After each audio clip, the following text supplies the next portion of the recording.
तो दोस्तों, दोस्तियों, सहेलों, सहेलियों, मसातो, मारोटो, भाई और बहनों, कैसे हैं आप लोग। उम्मीद करता हूँ कि आप सब लोग ठीक ठाक होंगे, मजे में होंगे, खैर खैरियत से होंगे और तो और यार जहां भी होंगे एंजॉय कर रहे होंगे अपनी लाइफ को।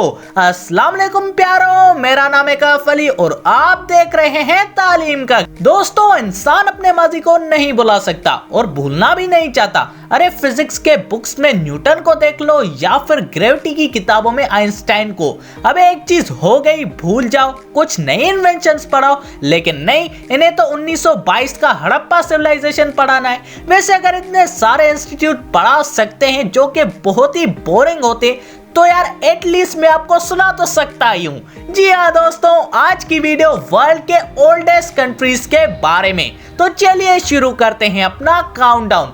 Number 1 Ethiopia. दोस्तों, बहुत सारे हिस्टोरियंस का इस बात से कोई डिसएग्रीमेंट नहीं है कि इथोपिया एक बहुत ही कदीम मुल्क है। ये मुल्क हजारों साल पुराना है और आज की डेट में इथोपिया को एक डेवलप्ड कंट्री के तौर पे 980 BC से माना जाता आ रहा है। और ये बात है इथोपिया के सबसे पहले हुक्मरानी के दौर की, जब इथोपिया में डॉन रोज की बादशाहियत थी। नंबर 2, थोड़ा सा अगर आपको पीछे ले चलूं, वीडियो में नहीं वक्त में, जब एंशिएंट ग्रीक्स का दौर था, ग्रीक्स की हुकूमत के पास 5 से 8 हजार साल तक रहा था, जो कि वाकई यार काफी बड़ा अरसा है। और ग्रीक्स ये वही लोग थे जिन्होंने दुनिया को भी बहुत ही ज्यादा तब्दील किया। साइंस, टेक्नोलॉजी, आर्ट्स, पॉलिटिक्स हो या फिर लिटरेचर, सभी चीजों में ग्रीक्स का काफी बड़ा हाथ रहा था। और एथेंस दुनिया का वो वाहिद शहर है जिसने दुनिया में जमहूरियती निजाम को इंट्रोड्यूस करवाया था। नंबर 3 पोर्टुगल। पोर्टुगल भी अपने तारीख में किसी से पीछे नहीं है, पर ये इतना ज्यादा पुराना नहीं है ग्रीस और इथोपिया की तरह, पर फिर भी पोर्टुगल ने बहुत सालों तक तारीख में अपने कदम जमाए रखे। पोर्टुगल के बॉर्डर्स 1139 CE पुराने हैं और यही बात पोर्टुगल को यूरोप की ओल्डेस्ट नेशन बनाता है। वैसे जब तक पोर्टुगल को रिकॉग्नाइज किया गया था, उससे पहले भी पोर्टुगल के कई हुक्मरान गुजरे, यानी कि कोई एग्जैक्ट इंफॉर्मेशन नहीं है कि ये कितना पुराना है। कहने का मतलब ये कि 1139 CE से भी ज्यादा पुराना हो सकता है।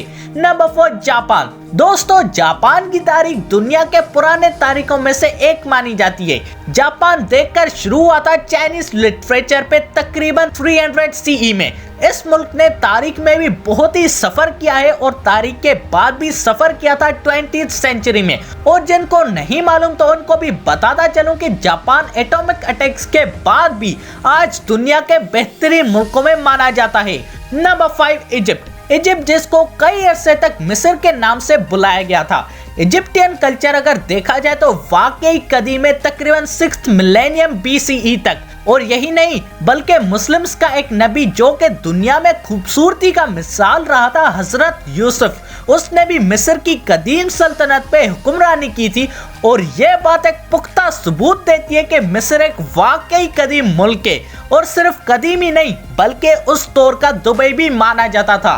तो दोस्तों, आप सबको कैसी लगी ये वीडियो, जवाब कमेंट में मुझे जरूर बताइएगा। और अगर यार ये वीडियो थोड़ी सी भी अच्छी लगी तो लाइक और सब्सक्राइब करना मत भूलिएगा हमारे चैनल तालीम के घर को।